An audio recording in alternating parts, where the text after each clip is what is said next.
तो अब हम पढ़ेंगे भाई इन सारे एक्ट के बारे में। भाई इनकम, आप क्या है ये source of income tax law in India. ये क्या है? Source of income tax law in India. भाई ये सोर्स है, जब पढ़ेंगे तभी हमको पता चलेगा कि इंडिया में टैक्स कहाँ पे लगता है, कितना लगता है, कितने परसेंट लगता है। अगर हमको इन सब के बारे में नॉलेज होगा तभी हम अच्छे से इनकम टैक्स के बारे में जान पाएंगे, ठीक है ना। तो ये क्या है? Source of income tax law in India. लिख लो ऊपर हेडिंग में, सोर्सेज ऑफ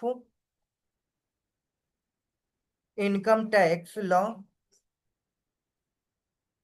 इन इंडिया।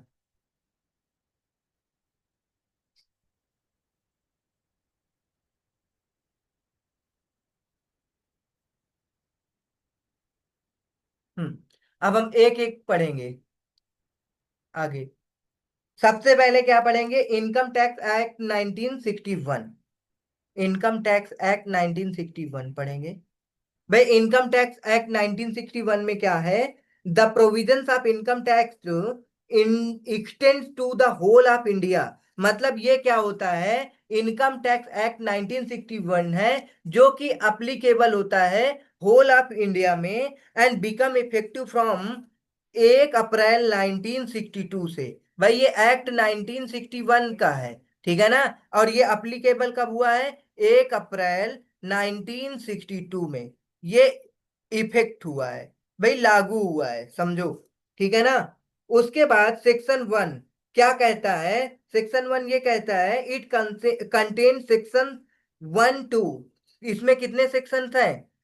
एक से लेकर के 298 सेक्शन है। जो इनकम टैक्स एक्ट 1961 आया है इसके अंदर 298 सेक्शन है। और शेड्यूल कितने हैं? भाई शेड्यूल से एक से लेकर के अपना, एक से लेकर के कितने शेड्यूल हैं? ओके, तो ये सेक्शन हो गए, ये शेड्यूल हो गया। भाई एप्लीकेबल 1 अप्रैल 1962 से होता है, 298 सेक्शन है, 14 शेड्यूल है। 14 क्या है? शेड्यूल है, बस इतना याद रखो। और क्या है कि the act contains provisions for determining of taxable income. The act contains provisions, provisions इसके अंदर है जो कि क्या डिटरमाइन करता है? किसी की income tax, taxable income determine किया जाता है इस एक्ट के अकॉर्डिंग। टैक्सेबल इनकम को डिटरमाइन किया जाता है। Determination of tax liability, procedure for assessment, appeals, penalties and procedure and power and duties of income tax authorities. भाई ये टैक्स सब कुछ बताता है, क्या क्या बताता है अब सम लिख लो। क्या लिखना है सबसे पहले? इनकम टैक्स एक्ट में, इनकम टैक्स एक्ट 1961, भाई इसके अंदर कितने सेक्शंस होते हैं? कब से एप्लीकेबल हुआ है? 1 अप्रैल 1962। सेक्शन कितने हैं? Two two ninety ninety eight 296, A 296। Okay. और ये क्या बताता है? इसके अंदर वो सारे प्रोविजंस कंटेन्स हैं, कंटेन्स ऑल द 96 से प्रोविजन। 298। हाँ, 296 सेक्शंस हैं। और हाँ शेड्यूल भी है, शेड्यूल है हमारे कितने? शेड्यूल 14 है, ठीक है ना। 14 ऐसे लिख सकती हूँ, ऐसे भी लिख सकती हूँ।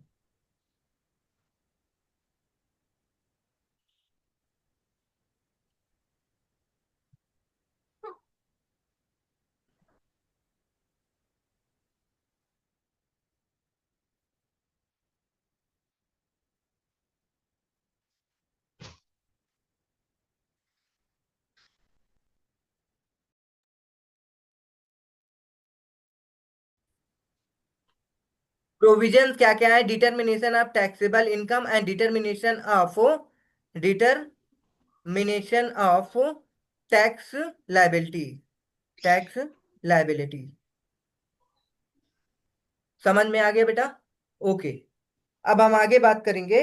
आगे क्या है भाई, और क्या क्या है इसके अंदर? प्रोसीजर फॉर असेसमेंट, कैसे असेस्ड करते हैं? भाई क्या assessment? Income tax assessment. Procedure procedure for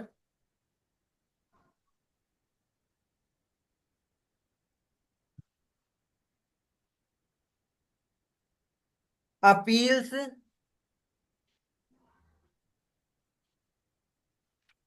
penalties. क्या?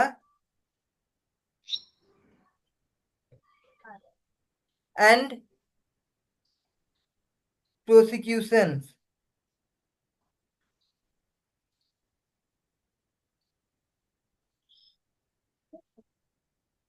एंड पावर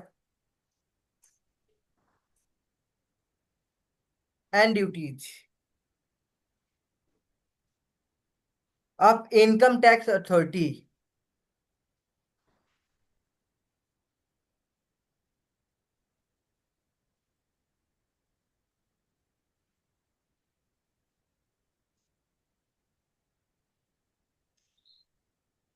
ठीक है, ये समझ में आ गया होगा। क्या क्या था भाई, इनकम टैक्स एक्ट 1961 के अंदर भाई अप्लीकेबल कब हुआ है? 1/4/1962 में। सेक्शन कितने हैं? 296 है। और शेड्यूल 14 है। प्रोविजंस भाई ये क्या बताते, इसके अंदर वो सारे प्रोविजंस हैं जो क्या डिटर्मिनेशन करते हैं? Taxable income, determination of tax liability, procedure of for assessment, appeals.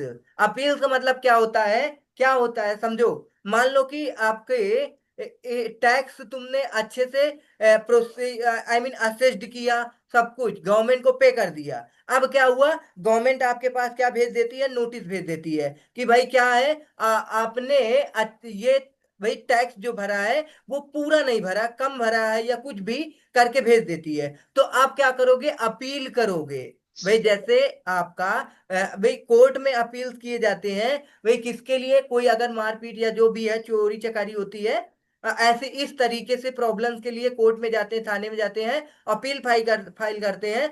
वैसे ही अगर मान लो क्या होता है, आपने इनकम टैक्स सही से भरा है, बट क्या प्रॉब्लम्स आ रही है कि आपके पास नोटिस भेजी जा रही है कि आपने टैक्स अच्छे से नहीं भरा। भाई जितनी टैक्स लायबिलिटी बनती है उतना नहीं भरा, या कुछ भी किसी भी प्रकार की नोटिस आती है, तो आप क्या करोगे? अपील्स फाइल करोगे। कहाँ पे फाइल करोगे? सबसे पहले नीचे फाइल करोगे ऑफिसर्स वगैरह के पास, फिर उसके ऊपर भाई हाई कोर्ट, फिर सुप्रीम कोर्ट, ऐसे इस तरीके से। ठीक है ना? अगर इनकम टैक्स से रिलेटेड है तो सीबीडीटी के ऑफिसर्स के पास भाई, फिर उसके बाद इंस्पेक्टर ऑफिसर्स होते हैं, फिर उनसे ऊपर, फिर उनसे ऊपर। पेनल्टी क्या होती है? पेनल्टी मान लो आपने क्या किया है, आपको कुछ टैक्स भर पे करने थे, बट आपने क्या किया है, जितनी टैक्स लायबिलिटी आपकी बननी थी उतना आपने टैक्स नहीं पे किया, तो आप पे क्या लग जाएगी? पेनल्टी वगैरह लग जाएगी। एंड प्रो ये क्या है? Prosecutions and power and authority of income tax authorities. ठीक है ना? तो ये duties, power and duties of income tax authority. ठीक है ना? तो इसके अंदर सारे के सारे भाई हर एक चीज लिखा है। ऑफिसर के बारे में भी भाई लिखा है कि कोई ऑफिसर क्या कर सकता है, भाई किस तरीके से कितना एक्शन लेगा, क्या करेगा। भाई अपनी मनमानी नहीं कर सकता है। ठीक है ना? तो उनके लिए भी बनाए गए हैं। अभी जैसे सर्कुलर्स आएगा और नोटिफिकेशंस आएंगे, तो वो केवल किसके लिए होते हैं? वो जो हमारे जैसे सीबीडीटी सीबीआईसी हमने पढ़ाया, उसके अंदर ऑफिसर होते हैं, इनकम टैक्स ऑफिसर्स होता है, तो उनके लिए सर्कुलर इशू किया जाता है। मान लो किसी भी प्रकार के प्रोविजंस निकाले गए हैं और उसको समझने में क्या हो रही है, लोगों को या फिर ऑफिसर को क्या समझने में दिक्कत हो रही है, इट मीन्स पजल हो रहा है, वो समझ नहीं पा रहे हैं। ठीक है ना? मिस मान लो कि भाई वो क्या कर रहे हैं? इंटरप्रिटेशन कर रहे हैं, मिस इंटरप्रिटेशन हो रहा है। जैसे कि बोले कि हम भाई कोई आम को क्या बोलता है, आम को अमरूद बोलता है, मिस इंटरप्रिटेशन। भाई ये एग्जाम्पल है इन जनरल। भाई अगर किसी को नहीं पता, फॉरेन कंट्री से आया, भाई वो क्या जानेगा? तो वैसे ही क्या होते हैं, अगर जो हमारे इनकम टैक्स के जो अंदर प्रोविजन लिखे गए होते हैं, वो ऑफिसर्स को नहीं समझ में आता। भाई वो लिखा कुछ और है, बताया कुछ और है, और उसको समझ कुछ और रहे हैं। तो उसको समझने के लिए, अब भाई जो मिस इंटरप्रिटेशन है उसको सही से समझाने के लिए भाई सर्कुलर निकाले जा सकते हैं, नोटिस निकाली जा सकती है। ऑफिसर फिर उसको पढ़ेंगे, समझेंगे, फॉर इजी, इजी हो जाता है उससे। समझ में आ गया होगा? आगे पढ़ेंगे। आगे क्या था नेक्स्ट भाई? The finance act. Finance act हमने सिंपल आपको बता चुके थे। फाइनेंस एक्ट क्या होता है? एनुअल अमेंडमेंट्स होती है। एनुअल अमेंडमेंट का मतलब होता है कि भाई हर साल क्या किया जाता है? फाइनेंस बिल तैयार किया जाता है। क्या तैयार किया जाता है? फाइनेंस बिल तैयार किया जाता है, और उसे प्रेजेंट किया जाता है before the parliament by the finance minister. क्या किया जाता है? Finance bill is presented before the parliament by the finance minister. देखो क्या होता है, पार्लियामेंट से पहले वो फाइनेंस मिनिस्टर के पास रहता है, फिर उसके बाद parliament. The bill contains various amendment which are sought to be made in area of a direct and indirect tax levied by the central government when the finance bill is approved by both the house of parliament। बाद में उस bill को कहाँ पे भेजा जाता है? Parliament पे भेजा जाता है भाई। इस जो हमने बताया था, Rajya Sabha and Lok Sabha, both the houses of parliament and receive the ascent. वहां से जब असेंट मिल जाता है तो फिर क्या होता है भाई, मतलब अप्रूव्ड होता है, उसके बाद असेंट प्रेसिडेंट से मिलता है, it become the finance act बन जाता है। वो क्या बन जाता है? Finance act. हमने बताया था भाई, कोई भी पर्सन, कोई भी गवर्नमेंट ऐसे डायरेक्टली आकर के भाई टैक्स कहीं भी नहीं लगा सकती है। उसके लिए बहुत सारे प्रोसीजर्स होते हैं भाई। सबसे पहले बिल ड्रॉप तैयार किया जाता है। ड्रॉप को क्या किया जाता है भाई? भाई अपना housing both houses of both parliament में, मतलब जैसे कि राज्यसभा एंड लोकसभा में पास कराया जाता है। पास कराने के बाद प्रेसिडेंट से असेंट लिया जाता है। जब असेंट मिल जाता है तो वही बिल आपका क्या बन जाता है? एक्ट बन जाता है। बस सिंपल सी बात है। हम्म। देयर आफ्टर क्या कह रहा है? Becomes the finance act. The provisions of such finance act are thereafter incorporated in the income tax act. वही जो फाइनेंस एक्ट होता है, जो ये हमारा फाइनेंस एक्ट है, वो बाद में कहाँ इनकॉर्पोरेट हो जाता है? अपना जो हमारा इनकम टैक्स एक्ट के अंदर, इनकम टैक्स के अंदर ये इनकॉर्पोरेट कर दिया जाता है, ये सारे चेंजेस को। तो ये फाइनेंस एक्ट था। ठीक है ना बेटा? समझ में आ गया होगा। अब हम बात करेंगे सिंपल भाई इनकम टैक्स रूल की बात करेंगे। इनकम टैक्स रूल, फिर क्या है? Circular notification, judicial decision. ये आगे के चैप्टर्स में पढ़ेंगे भाई, सॉरी आगे की क्लास में हम डिस्कस करेंगे।